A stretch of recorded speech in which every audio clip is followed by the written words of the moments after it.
halamang ito, mga kabayan, ay kalamitang matatagpuan sa mga bakanting lugar, tabing bakod, sa mga park, at sa ngayon ay tinatanim na rin sa mga paso o plastic bag. Ang bulaklak ng ilang-ilang ay napakabango, lalo na pagsapit ng hating gabi, humahalamiyak sa buong paligid. At ayon sa mga eksperto, ang ilang-ilang ay nakatutulong na maibsan ang pagka-stress, depression na nararanasan at nakakatulong din na maibsan ang ating kalungkutan.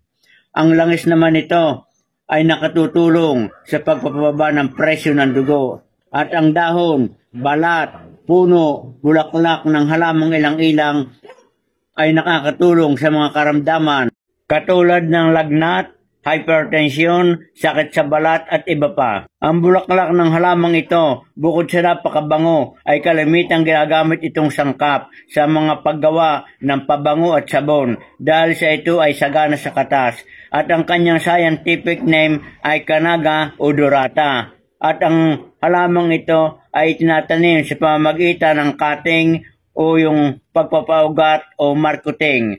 At sana ay inyo nagustuhan ang binahagi kong ito. Magandang araw, kabayan.